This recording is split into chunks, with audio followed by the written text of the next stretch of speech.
¿Cómo están, estimados amigos de este canal YouTube? En un video anterior destacaba la necesidad de buscar una salida a la crisis en la que se encuentra nuestro país.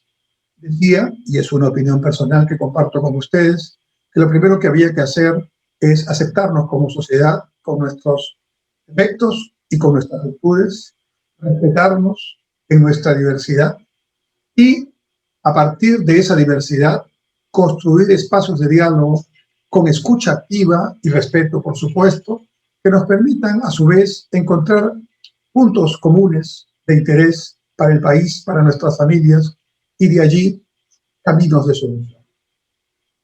No parece un tema tan sencillo, pero creo que con voluntad, con actitud, con pensar primero en el país, no en intereses particulares, lo podemos lograr.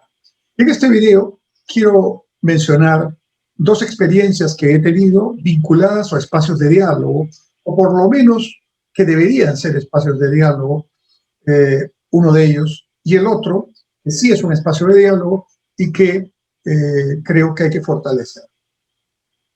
En un país en el que, como ya he dicho, es difícil conversar y es difícil ponerse de acuerdo, nuestro Perú, durante el gobierno del presidente Toledo se creó el Acuerdo Nacional. Yo creo que, al margen de críticas puntuales y de observaciones que se pueden hacer, es una buena iniciativa. Es una buena iniciativa que hay que fortalecer.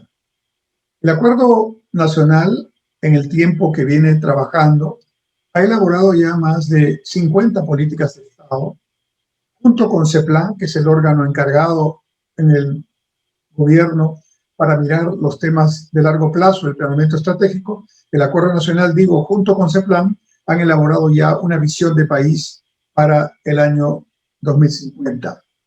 Creo que esos son aportes, como digo, en un país como el nuestro, donde nos es difícil mirar a largo plazo y nos es difícil conversar respetando, buscando puntos de encuentro. ¿Qué creo que hay que hacerle al Acuerdo Nacional para que esa buena iniciativa que sigue funcionando se perfeccione? Primero, creo que, como dije en otro video también, hay que darle al CEPLAN y vía el CEPLAN al Acuerdo Nacional una conexión con las políticas públicas, que no sea solamente recomendaciones, que tenga de alguna manera una relación con las políticas vinculantes. Entonces, yo creo que para eso, mi propuesta de que el director del CEPLAN tenga asiento en el Consejo de Ministros con voz pero sin voto sería una buena opción.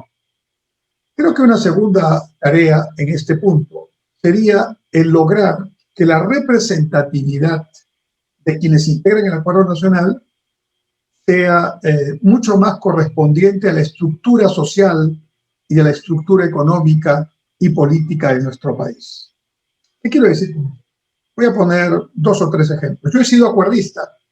Hace algunos años yo formaba parte del Acuerdo Nacional en representación de una agrupación política y esta experiencia de varios años en ese empeño me permitió conocer de cerca lo que estoy conversando con ustedes. Entonces, por ejemplo, en el Acuerdo Nacional están representados los trabajadores a través de los dirigentes de las principales confederaciones de trabajadores que existen en el Perú, reconocidas. Por ejemplo, la CGTP o la CTP.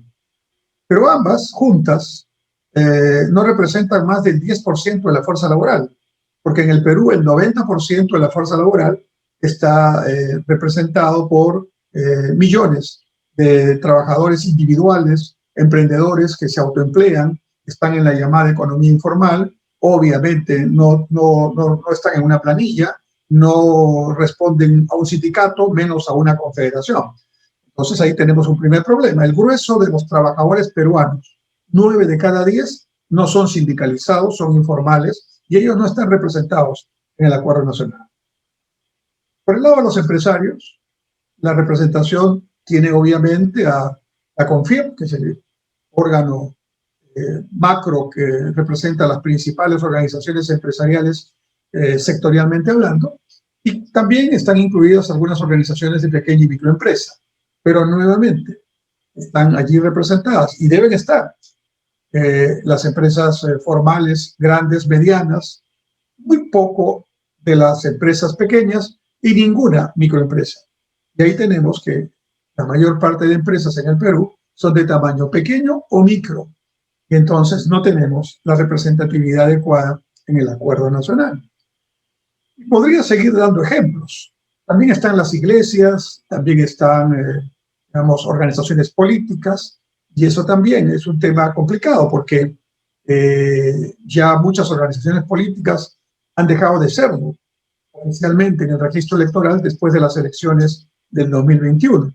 Y seguramente varias de ellas volverán a ser registradas y otras no. Entonces hay que tener en cuenta esa situación para la representatividad y no solo considerar a los partidos políticos que están representados en el Congreso, sino a aquellos que tienen registro electoral válido, pero también a los partidos regionales y a los partidos locales. La democracia no es solamente, digamos, a nivel de los grandes centros urbanos y las grandes organizaciones políticas. La democracia también es democracia regional y democracia municipal. Y aunque están representados la Asamblea de Gobiernos Regionales y también la Asociación de Municipalidades, de todas maneras, nuevamente, esa representación parece no ser muy adecuada para que el acuerdo nacional tenga una mayor base social y política que avale sus acuerdos y sus planteamientos. Entonces creo que el acuerdo nacional debe fortalecerse y estoy dando algunas ideas para ello. También creo que en los próximos planes de gobierno, como he dicho en otro video, debería obligatoriamente los partidos políticos que pretenden ser gobierno y los candidatos correspondientes decirnos a los ciudadanos cómo es que van a enfocar su política de gobierno en el Perú vinculado a los acuerdos de largo plazo que el acuerdo nacional ha establecido, es decir, a las políticas de Estado ya identificadas. Muy bien, ahí tenemos varios temas que se pueden trabajar. Yo creo que eso es muy importante. Ahora, en el Congreso de la República, me parece que es otro ámbito que tiene una función constitucional, por supuesto, legislar, hacer control político y también hacer fiscalización de las acciones del gobierno. Pero, sin duda, la tarea política del Congreso también supone, siendo la representación más expresiva de la diversidad política del Perú, ¿no?, el propiciar el diálogo, el propiciar este consenso mínimo sobre puntos como educación, salud, seguridad o infraestructura.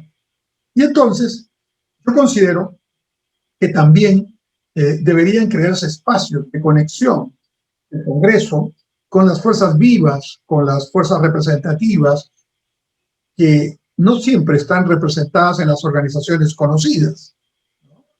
Yo, por ejemplo, veo a veces algunas personas que salen en representación de Gamarra, del emporio comercial, industrial e inmobiliario de Gamarra, pero que en realidad no son los principales gestores de Gamarra. Hay otros que son muy importantes y que nunca aparecen públicamente y sin embargo deberían tener una representatividad. Entonces, tanto en el Acuerdo Nacional como en el Congreso, creo que también es necesario que esos espacios sean más coherentes.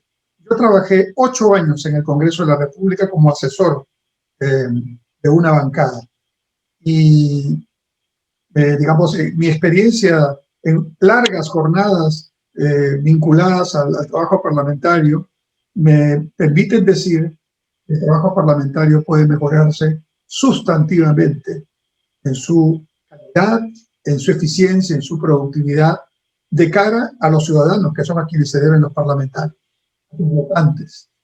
Y eso creo que pasa porque también cambiemos ciertas actitudes. En mi experiencia, una cosa es cuando los congresistas están en el hemiciclo parlamentario con las cámaras de televisión prendidas, y otra cosa muy diferente es cuando salen del hemiciclo, no hay cámaras, y van a la parte posterior donde está la presidencia, la mesa de la presidencia. Atrás hay unos salones en el Congreso, están dispuestos para que los congresistas, que a veces tienen largas jornadas, descansen, tomen un café, ¿no?, conversen.